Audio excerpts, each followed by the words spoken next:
সেদিনের ওই বাড়িটাতে আরও কী কী কাজ করেছিলাম সেটাই শেয়ার করব আজকের ভিডিওতে। হ্যালো এভরিওয়ান, আসসালামু আলাইকুম, welcome back to my new video. সেই দিন আমরা ওই পুরনো বাড়িতে কিছু আম গাছের চারা নিয়ে গিয়েছিলাম সেগুলো রোপণ করার জন্য। এখন আমরা চলে যাচ্ছি বাড়ির পেছন সাইডে। বাড়ির পেছন সাইডে যাওয়ার সময় দেখলাম এখানে 4টা বিড়াল ছিল। একটা আন্টির পিছনে পিছনে চলে এসেছে, এগুলো নাকি আন্টির পোষা বিড়াল। যাই হোক, বিড়ালগুলো খুবই সুন্দর ছিল, বাঘের মতো দেখতে অনেকটা। বিড়ালগুলোকে আন্টি ডাকছিল আর আন্টির পিছন পিছন যাচ্ছিল, ব্যাপারটা খুবই ইন্টারেস্টিং। এখানে একটা বিড়াল ছিল যেটা হচ্ছে সব থেকে মোটা তাজা এবং একটু বড় সাইজের। ও হচ্ছে আমার দিকে আসছিল, এটার নাম নাকি টাইগার। আমার দিকে আসছিল, আমি খুবই ভয় পেয়ে যাই এবং ক্যামেরা বন্ধ করে দেই। এরপর আমি সেই আমের চারাগুলো লাগাতে ব্যস্ত হয়ে পড়ি।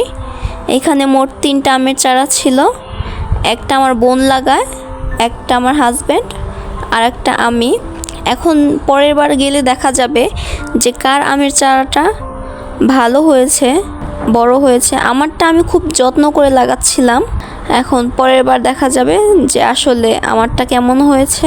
এরপর আমের চারা লাগিয়ে আমরা খুব দ্রুত বাড়িতে চলে আসি, কারণ খুবই রোদ ছিল বাহিরে। আসার সময় দেখতে পাই আন্টিও চলে যাচ্ছিল, সাথে তার বিড়ালগুলো। বাড়ির ভেতরে এসে সবগুলো রুমই ঝাড়ছিলাম। ওপর দিয়ে অনেক মাকড়সা পড়েছে, যেহেতু অনেক দিন যাবত এখানে কেউ থাকে না।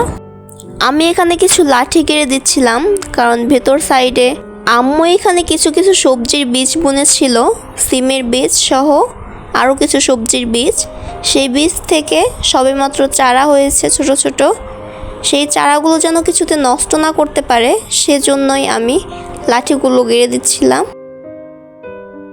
এখানে 2টা পেঁপে গাছও আছে এবং একটা হচ্ছে অ্যালোভেরা গাছও আছে, যার কারণে আমরা লাঠিগুলো এখানে গেড়ে দেই যেন এই বড় গাছগুলো নষ্ট না হয়।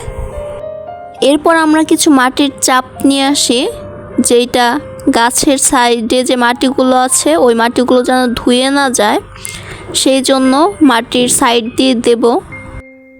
এই যে এইখানে আমি দেব, কারণ বৃষ্টি আসলে হয়তো ওই মাটিগুলো ধুয়ে যাবে। এখন যাতে ধুয়ে না যায় তার জন্যই আমি মাটির চাপগুলো দিয়ে দিচ্ছিলাম সাইডে, দেখতেও ভালো লাগছিল। এইখানে আম্মু কিসের বীজ রোপণ করেছে সেটা আসলে আমি জানি না, কিন্তু দেখতে ভালোই লাগছিল। এরপর সব কাজ শেষ করে আমরা ভাবলাম আমরা বাসার উদ্দেশ্যে রওনা করব।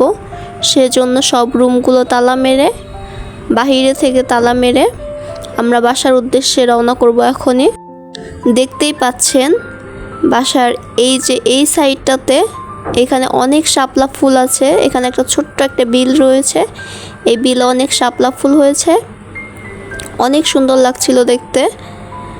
যাই হোক, তারপর আমরা বাসার উদ্দেশ্যে রওনা করি।